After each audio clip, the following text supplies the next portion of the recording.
My name is Ron Haskins. Welcome to Brookings. We're glad to have you here for this interesting event. You may know that we have had a project here since 2004 on the budget deficit.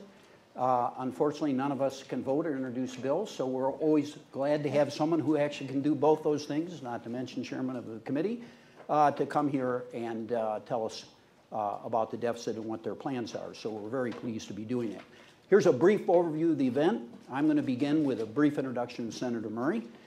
Then the senator's going to give her talk, then I'm going to ask her a question, and the audience is going to have a chance to ask her one or two questions. And then we're going to go to a distinguished panel that I'll introduce at the appropriate time, and the audience will have much more time to ask questions of the panel.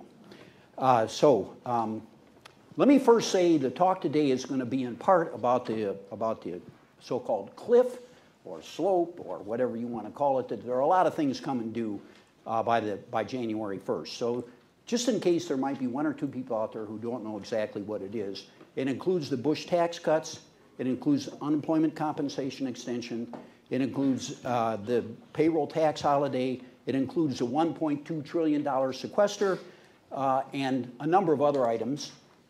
Many of you are probably familiar with the expression in Washington that I don't have a dog in this fight.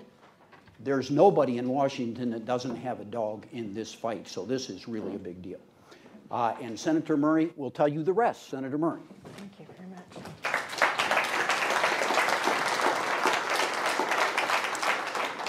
Well, Ron, thank you so much for that introduction. I am so glad to be here today to discuss this issue with so many of you who have been working on this for a very long time. And I want to thank the Budgeting for National Priorities project at Brookings for hosting us here today, as well as the great members of the panel that you're going to be hearing from shortly, and all of you for taking time to be a part of this discussion.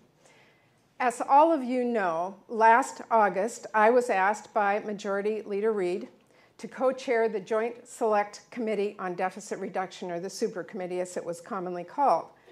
This certainly wasn't the most sought-after job in Congress, as you may imagine. It was probably just a notch below the chair of the DSCC. But I agreed to do it because I thought it represented a few important opportunities. The opportunity to avoid the pain of sequestration that would be triggered if no deal was made, of course. To pass a responsible, long-term deficit reduction plan with a simple majority, guaranteed vote in the House, no ability for it to be filibustered in the Senate, which is no small deal these days. And also, after years of partisan rancor culminating in a truly ugly and absolutely unnecessary debt ceiling battle, the opportunity to finally show the American people their government wasn't broken and that we could come together when we needed to. Well, as everyone in this room knows, the Super Committee was not successful and we couldn't come to a bipartisan deal. And the reasons for that, the lessons learned from those 4 months of intense bipartisan talks, are absolutely critical as we face those exact same issues heading into the end of the year and the so-called fiscal cliff. Because if we want a different outcome, if we want to come together around a balanced and bipartisan deficit reduction deal the American people expect and deserve, something is going to have to change.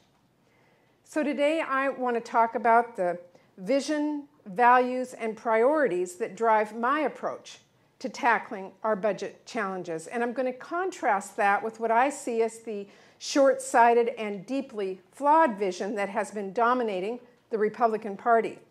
I will run through how these contrasting visions played out in the specifics of the Super Committee negotiations and the recent budget debates.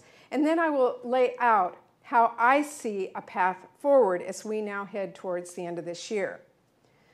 Now, my approach to this issue starts with my own family. It starts with a story that probably isn't so different from stories told by families across the country.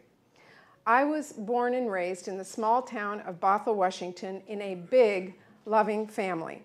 My dad ran a 5 and 10 cent store on Main Street, and everyone in our family helped out at the store. My family was certainly not rich, but we never felt deprived in any way. But when I turned 15, things started to change. My dad, who was a World War II veteran, was diagnosed with multiple sclerosis. In a few short years, his illness got so bad he couldn't work anymore. My mom, who had stayed home to raise a family, had to take care of him, but she also needed a job so she could support our family.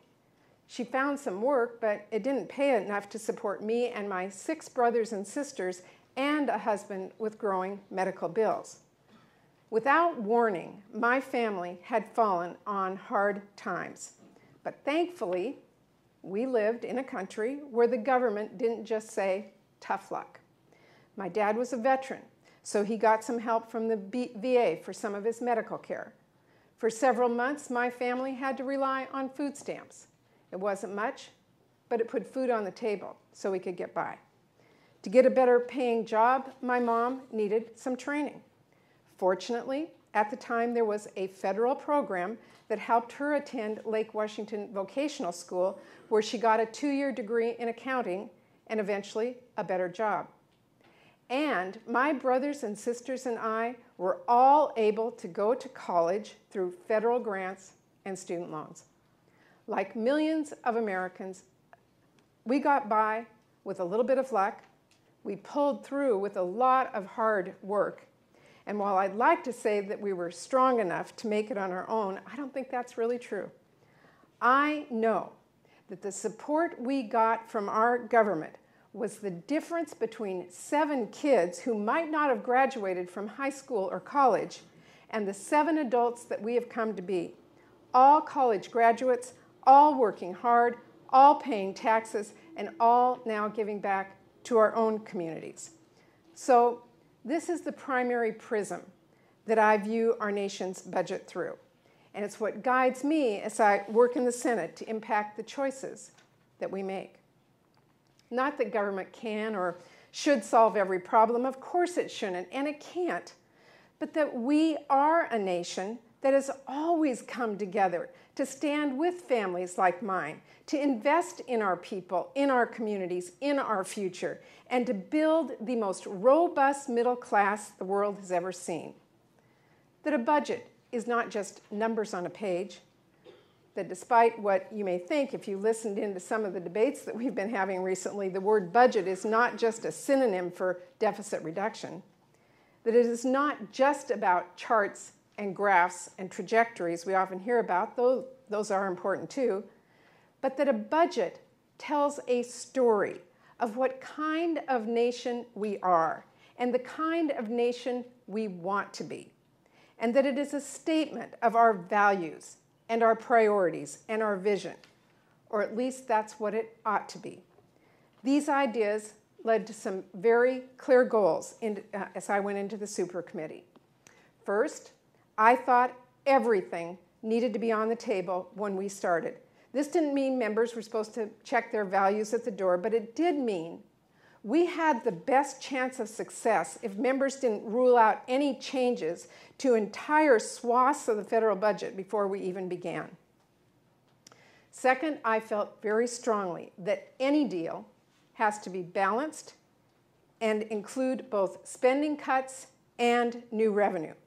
The middle class and vulnerable Americans had already sacrificed so much. They lost their homes or the value of their home. They lost their jobs. They lost their life savings. And they should not be called on to continue bearing the burden of deficit reduction alone.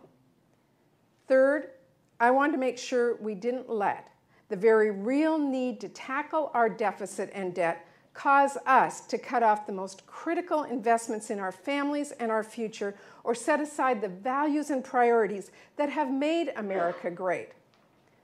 Fourth, I wanted to do a big deal, a grand bargain. I was willing to consider a small deal to avoid the pain of sequestration, but I thought it should be a last resort. I wanted us to truly put our country on track to tackle the debt and deficit, not simply continue lurching from crisis to crisis. And I was willing to make the tough compromises that were required to get there. But unfortunately, while there are many Republicans who share those goals, who see the value of a government that works for the middle class families, their party has been dominated by an extreme ideological strain that allows itself only to think in terms of cutting and shrinking and eliminating, and never in terms of investing or growing or fairness. They have a vision for our country in which families like mine would not have gotten a hand up. We would have been left to fend for ourselves. A vision best articulated by one of their ideological leaders, Grover Norquist, who said, "I'm not in favor of abolishing the government. I just want to shrink it down to the size where we can drown it in the bathtub." Grover Norquist, by the way, was kind enough to wish me luck on the super committee by telling reporters that the lady from Washington doesn't do budgets. Well, he has elicited a pledge from almost every single Republican member of Congress to never, under any circumstance, raise taxes by even a penny, despite the fact that the wealthiest Americans are paying the lowest rates in generations. Despite the fact that the wealthiest Americans are today paying the lowest rates in generations, and the federal government is taking in the lowest level of revenue in decades. Unfortunately, far too many Republicans have latched onto this deeply damaging ideology. They pay lip service to deficit reduction, but what they actually seem to be concerned about is cutting taxes for the rich and starving programs that help middle-class families and the most vulnerable Americans.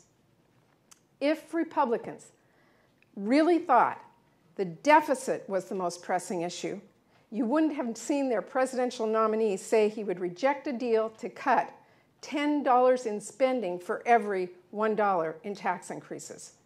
You wouldn't have seen them do everything possible to protect the Bush tax cuts for the rich. You would have seen far more interest among their leaders in Congress in compromising with Democrats to get the grand bargain that everyone in this room understands we need. And you would not see their single-minded focus on slashing non-defense discretionary spending, which only makes up 16% of the federal budget, is already shrinking, and provides critical support for our families and investments in our future. So it was with very different visions and priorities that the two sides came together in our super committee last year.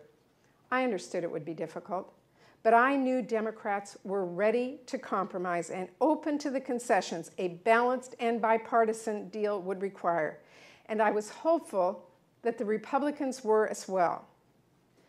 The first day that the super committee met as a group, we went around the table and we each talked about what we wanted to accomplish.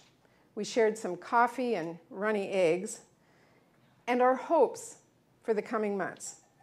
Democrats discussed our priorities and our willingness to put everything on the table to get a balanced deal. We discussed our desire to continue working to cut spending responsibly. We talked about our willingness to tackle entitlements and to make sure they were strengthened in a way that ensured they would be there for our children and our grandchildren. We highlighted the need to responsibly reduce defense spending while making sure that our national security needs were addressed. We laid out our belief that in a fragile economy, with millions of Americans out of work, it made sense to invest in the short term while putting our nation on a path to long-term debt and deficit reduction. And of course, we talked about the need for a balanced approach that included revenue. Republicans opened in a very different way. One said that defense cuts were off the table and indicated that instead of trying to go big, the group should focus on doing just the opposite. He wanted us to go small. Republicans pushed for us to focus on the so-called low-hanging fruit from prior negotiations before working on any of the tougher issues, meaning that they wanted to start by locking in and agreeing to all of the spending cuts that were identified as potentially working in a larger deal, but none of the revenue increases that would have actually made such a deal possible. This was a tactic that we had seen before. And of course, we were not going to agree to an approach that would lead to an all-cuts, unbalanced deal. So it wasn't a great start, but my hope was that this was just a negotiating position, not a hard line. We continued our bipartisan conversations. We traded offers and ideas. We had our staffs draft and analyze potential language. There were times when I thought we were very close. But looking back at the offers from the other side that represented the greatest attempts at compromise, it's clear that while we were close on the spending side, Republicans hadn't even left their corner when it came to revenue. The biggest offer Democrats put forward was an attempt at a grand bargain. This proposal, built on the $1 trillion in cuts in the Budget Control Act, with an additional $1.3 trillion in cuts to spending and changes to entitlement programs, as well as $1.3 trillion in new revenue. And it included a short-term investment in jobs to give our economy a much-needed boost. To be honest, it was a painful offer. It included compromise on entitlements that personally I wasn't absolutely comfortable with. It had deep concessions on the spending side. But I knew that the only way a deal was possible was if both sides were willing to accept some pain, and I was willing to do that for a balanced and fair deal. But our balanced proposal stood in sharp contrast to the offer Republicans would hang their hats on when it all ended, the Toomey plan. This was their attempt at acting like they were putting revenue on the table and offering a compromise, while in fact it was doing the exact opposite. The Toomey plan was small. It included about $700 billion in spending cuts, which was less than what the Democrats had offered, around $300 billion in new government fees, and $300 billion in what they were calling new revenue.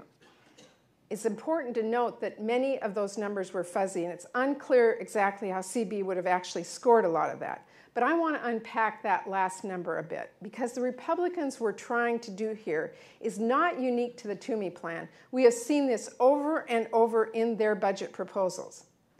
The Toomey plan would permanently cut the top tax rate for the wealthiest Americans from the 35% it is now, and scheduled to increase to 39.6 on January 1st, down to 28%, which would add trillions more to the deficit. It gets even worse.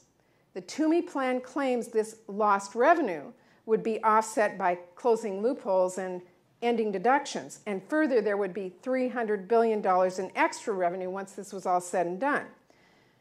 But while the plan is explicit about giving the rich the biggest tax cut since the Great Depression, it is painfully vague when it comes to where that revenue is going to be found to offset that. In fact, it ignored that part completely. It simply assumes Congress will be able to get that done through tax reform. Well, there was some analysis done on a proposal that was similar to Toomey's, and what they found was that in order to pay for the tax cuts for the rich, we would have had to slash to the bone the personal and dependent exemptions, almost all itemized deductions, including the most popular ones we all know, home mortgages, charitable donations, state and local taxes, child tax credit, college tuition tax credit, almost every other tax credit. So to spell out the obvious, under the Toomey plan, the richest Americans would get a huge tax cut, while the middle class would lose the tax benefits that matter to them the most. In an analysis of a similar plan, it was estimated that someone making over $1 million a year would see an average tax cut of over $31,700. In fact, anyone making over $200,000 would get a tax cut. But for anyone making less than that, the middle class, the poor, the cuts and rates didn't make up for the exemptions and deductions lost. For example, someone earning $55,000 would see an average increase of almost $1,000. So not only is it deeply unfair to ask the middle class to foot the bill for another deficit-busting tax cut for the rich, but the Toomey plan would lock them in with no guarantee that the revenue would ever be found to pay for them. There's nothing responsible about that in my book. In fact, I find it offensive. You know, I was actually reminded of the Toomey plan when I saw the Ryan budget this year. Ryan's budget cuts taxes for the rich even deeper than Toomey's, down to a top rate of 25%, and uses the same parlor trick to raise revenue that Toomey does. Ryan, however, needed Congressional Budget Office to score his plan as a deficit reducer, not the deficit buster that it actually was. So he simply directed the CBO to score his plan, assuming it would raise 19% of GDP. Well, that's quite an assumption. Wish we could assume all of our problems away like that. Former Reagan advisor Bruce Bartlett slammed Ryan's tax plan in a column in the Fiscal Times, writing, "He offers only the sugar of rate reductions without telling us what the medicine of base broadening will be." And I should add, Republican presidential nominee Mitt Romney's plan does something similar. It cuts rates for the rich while refusing to name what deductions would be closed to pay for it. So the Toomey plan was a gimmick. It was a bait and switch. It was not a step in our direction. It was a leap towards the Tea Party and away from a deal. Democrats were willing to match the Republicans dollar for dollar on the spending side and more. We went even beyond the Toomey plan when it came to tackling entitlements. We had backing from our leadership and our party to make a big deal. We jumped right into the middle of the ring. But Republicans refused to move an inch in our direction on revenue. They actually tried to use Deficit Reduction Committee to cut taxes for the rich even further. And they were so focused on how their extreme base would react that they simply could not summon the will to leave their partisan corner. Why is this? Why is the modern Republican Party so opposed to allowing the rich to pay just a little bit more in taxes to help solve the debt and deficit problem of this country that they would prefer no deal at all?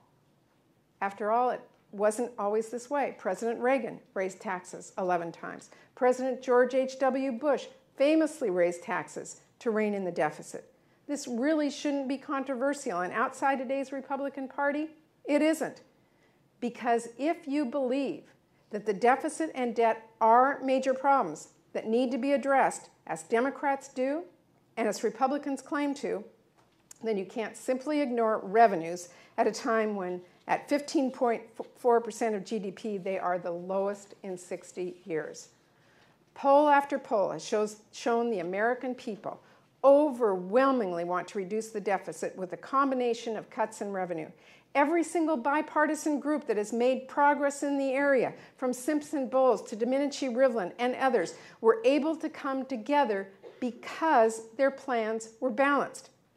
And let's be clear, we don't want to increase revenue for the sake of increasing revenue. Of course not. But as a nation, we need to pay for the services and programs the American people want. We need to rein in the deficit and debt, and we need to do it in a responsible way. Democrats understand this, and congressional Republicans should too, because all of this is coming to a head once again. Unlike last year, the consequences of gridlock could start to be felt immediately. Millions of jobs could be lost through the automatic cuts. Programs that families depend on would be slashed irresponsibly across the board, and middle-class tax cuts would expire.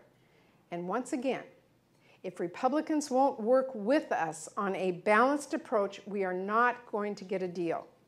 Because I feel very strongly that we simply cannot allow middle-class families and the most vulnerable Americans to bear this burden alone. It is just not fair. So if we can't get a good deal, a balanced deal that calls on the wealthy to pay their fair share, then I will absolutely continue this debate into 2013, rather than lock in a long-term deal this year that throws middle-class families under the bus. And I think my party and the American people will support that. I hope it doesn't come to that. I think we have some good reasons to think a deal can happen before the end of this year. I know Democrats are willing to compromise. We just need a partner. Thankfully, I'm seeing some encouraging signs from Republicans who are sick and tired of being boxed in by the most extreme elements of their base, who don't like being responsible for continued manufactured crises that hurt our economy and destroy our nation's faith in its government, and who are concerned about the impact of sequestration. In the privacy of back rooms and in small gangs, Republicans are far more willing to discuss the need for revenue. And there are some Republicans passionate about national defense and willing to make some tough choices on revenue to protect the Pentagon. In fact, some of the productive conversations that my Republican colleagues have been having have led Grover Norquist to decry their, quote, impure thoughts when it comes to taxes. Well, I hope these impure thoughts continue. If Norquist is mad, and I mean that in the angry sense of that word, then we must be on the right track. Because the only way that we can get a balanced and bipartisan deal is if responsible Republicans can persuade their leadership to stand up to the most extreme elements of their base and come to the table with real compromises. I also think many Republicans are starting to realize something very important. On January 1st, if we have not gotten a deal, Grover Norquist and his pledge are no longer relevant to this conversation. A name, by the way, that I heard repeatedly by Republicans over and over in the supercommittee will no longer be a part of this debate. We will have a new fiscal and political reality. If the Bush tax cuts expire, every proposal will be a tax cut proposal, and the pledge will no longer keep Republicans boxed in and unable to compromise. If middle-class families start seeing some money coming out of their paychecks next year, are Republicans really going to stand up and fight for new tax cuts for the rich? Are they going to continue opposing the Democrats' middle-class tax cut once the slate is wiped clean? I think they know that that would be an untenable position. And I hope this pushes them to come to the table with real revenue now, before being forced to the table if we don't get to a deal by the new year. Because you know what, we really shouldn't wait. It's not good for the economy, it's not good for the markets, and most importantly, not good for our taxpayers and small businesses across America. So when it comes to the expiring Bush tax cuts, I agree with President Obama. Let's extend them for the 98% of workers and 97% of small business owners Democrats and Republicans agree should have their tax cuts, and then have a real debate about the tax cuts for the wealthiest Americans that we disagree on. You know, before August, we are going to have a vote to do that exactly in the Senate. Senate Republicans have indicated that they're going to make an effort to extend all of the Bush tax cuts, including those for the rich.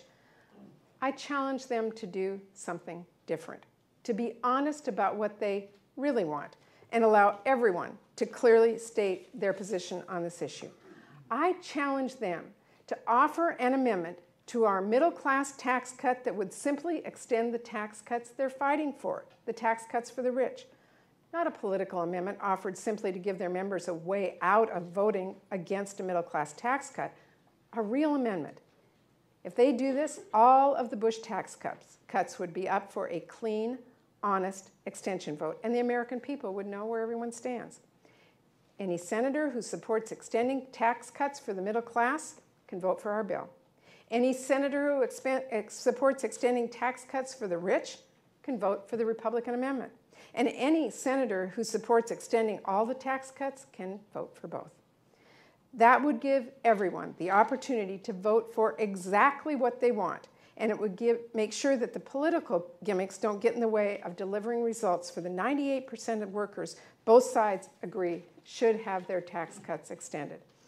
If Republicans don't do this, if they continue playing political games with this vote and only offer an amendment to kill this bill, then they will have proven conclusively they don't care about certainty, they care about extending those tax cuts for the rich, and they will use every bit of leverage they have to do it. If we are really going to address these issues, we have to cut through the political smokescreens. It's time to put our cards on the table, offer real choices, and have a debate that is worthy of the Senate. Holding the middle class tax cuts hostage may be a smart tactical move if the goal is to protect the rich. But it's not good policy, it's not good politics, and Democrats are going to keep reminding the American people why middle class tax cuts aren't being extended immediately, even though both sides say they want them to be. You know, I've also heard the claim made that we need to extend all the tax cuts to give us time to reform the tax code. Well, we absolutely need to reform the tax code. It is badly broken, and I'm certainly willing to discuss a fast-track process for getting that done. But there's absolutely no reason, not one, that we need to extend the tax cuts for the rich as a precondition for reforming the tax code. And when we do get to work on this, Republicans are going to have to accept that tax reform is not going to be a backdoor way for them to sneak through more tax cuts for the rich, and it's going to have to raise revenue to help rein in the deficit and debt. Now, in addition to the expiration of the Bush tax cuts, we also face a $1.2 trillion in automatic spending cuts. As you all remember, sequestration was included in the Bipartisan Budget Control Act to give both sides an incentive to compromise. But Republicans weren't willing to offer any concessions to get to a deal. And now they want to have their cake and eat it too. They want all the deficit reduction, but without any of the bipartisan compromise of shared sacrifice. You know what? If Democrats were willing to accept a wildly imbalanced deficit reduction plan to avoid the automatic cuts, we would have done that back in the super committee. We didn't then, we will not now. So anyone who tells you sequestration is going to simply disappear because both sides want to avoid it is either fooling themselves or trying to fool you. It is going to have to be replaced, and that replacement is going to have to be a balanced plan. We are also not going to allow just the defense cuts to be replaced without addressing the domestic spending cuts that would be devastating to the middle class. None of the automatic cuts are good policy. They were packaged together in a bipartisan fashion to get both sides to the table, and they will be replaced or not as a package. Here in D.C., the defense cuts get most of the attention, but across America, all the automatic cuts would be deeply damaging to our families and our communities. That is exactly why I've been working across the aisle with Senator McCain on legislation calling for an analysis of the impact of sequestration across both defense and non-defense spending. And I'm hopeful that that information will help us bring the same spirit of bipartisanship to a balanced and bipartisan approach to replace those automatic cuts. Because once again, I will not agree to a deal that throws middle-class families under the bus and forces them to bear this burden alone.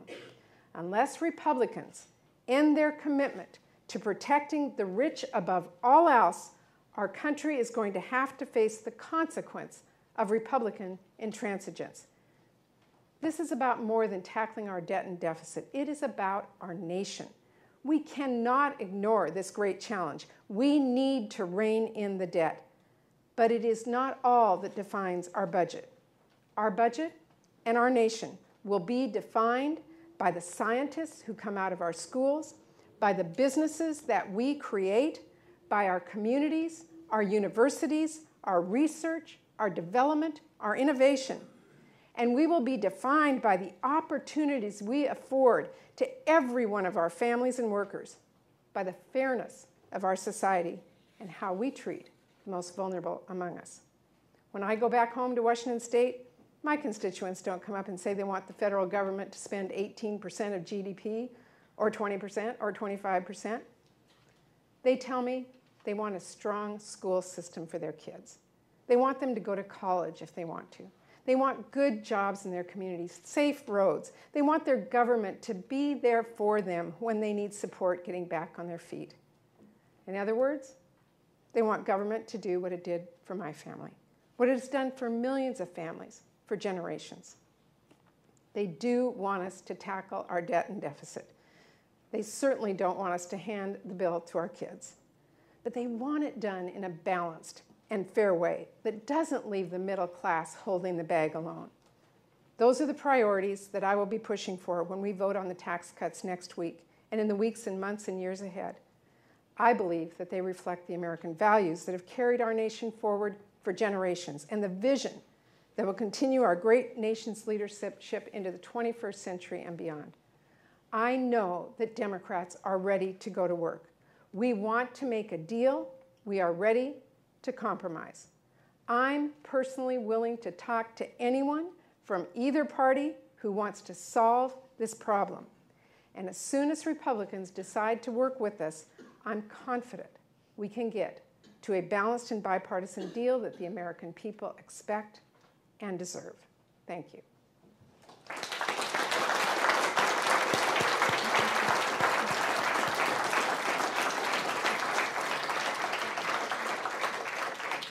So, Senator, thank you. I don't think anybody will accuse you of a lack of clarity in this presentation, except on one point, perhaps, and that is on entitlements. You say Democrats are ready to deal. Can you give us any indication of the kind of deal Democrats would put on the table and what specific entitlements would be changed and how? And do you think a majority of Democrats would support it? Well, in fact, as I indicated, on the super committee, Democrats did put a package forward that did include changes to entitlements to assure that they were there beyond one generation. I have a granddaughter. I don't want just Medicare to be there for my daughter. I want it to be there for my granddaughter. I understand that and am willing to make decisions to make sure we have long-term security for Medicare and Medicaid and our entitlement programs. But that is in the context of a balanced approach. The reason that those changes and suggestions were not accepted is for one reason alone, and that's because the Republicans wouldn't put any revenue on the table to help meet that deal and compromise. Now we have time for one or two audience questions, not statements, questions. Let's make a clear question that's short. Yes, over here. Well, my question. Hey, here's a mic right here. Just pass it down the row, please. We're lucky nobody grabbed it. Well, my question, the basic question is, wouldn't it make the negotiations a lot easier, make it easier to get on with going big in the grand bargain if there were some more money to work with right now that could be generated without any increase in the national debt? Now, in 1 minute flat, I can sharpen up that question to be as precise as I think it should be. May I go Well, ahead? we don't want to take a minute with it. Just 1 give minute. us the essence of it. Is that all right? Not a minute, no. Give us the essence of it. You have an idea. Okay. The essence of it is, as many of us know, during the 30s, there were many prominent economists who argued that to fight the Great Depression, we should reintroduce the Lincoln-era greenbacks. Greenbacks are means of exchange which do not increase the national debt at all. It's a complicated subject. There's a lot of history. There have been many times and places in the history where a paper standard, fiat money, greenbacks have been used very successfully and with very limited inflation. In fact, in one case, the least level of inflation ever in our country's history for a period of 52 years. There's a lot more I could say, but it was a major debate, a grand debate, if you will, of the 30s. And my question is, shouldn't we be reopening that grand debate as well as pursuing the grand bargain? Well, fortunately, we're at the Brookings Institute, and you have a wonderful panel of experts who will come after me who can probably address that better than I. But I can tell you this. I sat on the super committee. Everyone wants a magic answer. Everyone wants a miracle to occur.